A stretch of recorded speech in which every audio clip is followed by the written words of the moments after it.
ಮಾಡಿಕೋಬೇಕು. 3 ಪ್ರಮುಖ ಘಟನೆಗಳು ಜರುಗ್ತಾವೆ. ಒಂದು ಹುಟ್ಟಿದೆ, ಇನ್ನೊಂದು ಸಾವಿದೆ. ಈ ಹುಟ್ಟು ಮತ್ತು ಸಾವಿನ ಮಧ್ಯದೊಳಗೆ ಬದುಕಿದೆ.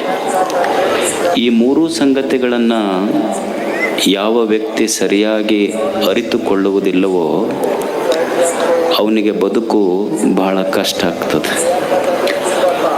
3 ಸಂಗತಿಗಳು, ಒಂದು ಹುಟ್ಟು, ಇನ್ನೊಂದು ಸಾವು, ಈ ಹುಟ್ಟು ಮತ್ತು ಸಾವಿನ ಮಧ್ಯದ ಬದುಕು. ಹುಟ್ಟು ನಮ್ಮ ಕೈಯಲ್ಲಿಲ್ಲ. ನಾನು ಇಂಥವರ ಮನೆಯಲ್ಲೇ ಹುಟ್ಟಬೇಕು, ಇಂಥವರ ಕುಲದಲ್ಲೇ ಹುಟ್ಟಬೇಕು, ಇದೇ ಜಾತಿಯಲ್ಲಿ ಹುಟ್ಟಬೇಕು, ಇದೇ ಧರ್ಮದಲ್ಲಿ ಹುಟ್ಟಬೇಕು ಅಂತ ಇಲ್ಲ. ಆಗಲೇ ಹುಟ್ಟಾಗಿದೆ. ಹುಟ್ಟು ನನ್ನ ಕೈಯಲ್ಲಿಲ್ಲ.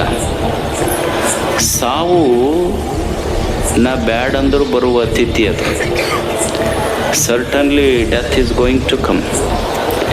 ಸಾವು ನಾ ಬ್ಯಾಡ್ ಅಂದರೂ ಬರ್ತದೆ. ಹುಟ್ಟು ನನ್ನ ಕೈಯಲ್ಲಿಲ್ಲ, ಸಾವು ನನ್ನ ಕೈಯಲ್ಲಿಲ್ಲ. ಹಾಗಾದರೆ ನಮ್ಮ ಕೈಯಲ್ಲಿ ಉಳಿದಿರುವುದು ಯಾವುದು? ನಮ್ಮ ಕೈಯಲ್ಲಿ ಏನಾದರೂ ಉಳಿದಿದ್ರೆ ಈ ಹುಟ್ಟು ಸಾವುಗಳ ಮಧ್ಯದ ಪವಿತ್ರ ಬದುಕು ಮಾತ್ರ ನಮ್ಮ ಕೈಯಲ್ಲಿರ್ತದೆ. ಈ ಬದುಕನ್ನು ಹೇಗೆ ಬದುಕಬೇಕು ಮನುಷ್ಯ? ಮತ್ತು ಆ ಬದುಕಿನ ಸ್ವರೂಪವು ಹೇಗಿದೆ ಅಂದರೆ, ಆ ಬದುಕು ಸಹಿತ ಸಾವಿನ ಕಡೆ ಮುಖ ಮಾಡಿ ನಿಂತಿದೆ.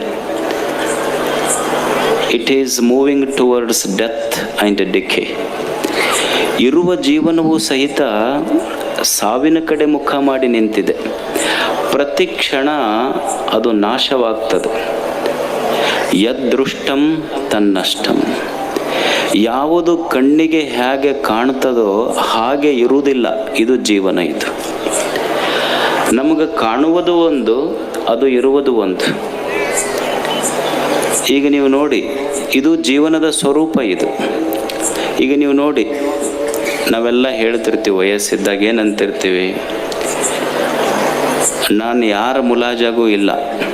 ಏನಂತಿರ್ತಾರೋ, ನಾನು ಯಾರ ಮುಲಾಜಾಗೂ ಇಲ್ಲ, ನನ್ನ ಕಾಲ ಮೇಲೆ ನಾನು ನಿಂತಿರ್ತೀನಿ ಅನ್ನೋದಿಲ್ಲ. ಖಾಯಂ ಹಿಂಗೆ ಇರ್ಲಿಕ್ಕೆ ಸಾಧ್ಯ ಐತೇನೋ?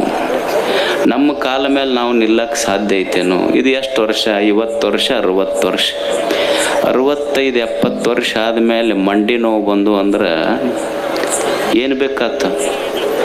ಕಾಲ ನಿಲ್ಲಕ್ಕೆ ಬರೋದಿಲ್ಲ. ಮಂಡಿ ನೋವು ಬಂದು ಕಾಲನ್ನು ಒಬ್ಬೊಬ್ರು ನೋಡ್ಬೇಕು, ಅಡ್ಡುಣಿಗಾಗಿರ್ತಾವೆ, ಹಿಂಗೆ ಪೂರಾ ಡೊಂಕಾಗಿ ಹೋಗಲ್ಲ. ಅವನಿಗೆ ಮತ್ತೊಂದು ಕಾಲ ಕೋಲ್ಬೇಕು. ಯಾವ ಮನುಷ್ಯ ತನ್ನ ಕಾಲ ಮೇಲೆ ನಾನು ನಿಲ್ತೀನಿ ಅಂದ ಸಾಧ್ಯ ಐತೇನು? ಆಗೋದಿಲ್ಲ. ಅಂದರೆ ಜೀವನ ಇದು ಇದ್ದಂಗೆ ಇರುವುದಿಲ್ಲ, ಇದು ಬದಲಾಗ್ತದೆ. ಇದು ಸಹಿತ ಈಗ ನೀವು ನೋಡ್ರಿ, ಹೊಸದಾಗಿ ಮದುವೆಯಾಗಿರ್ತೈತಿ.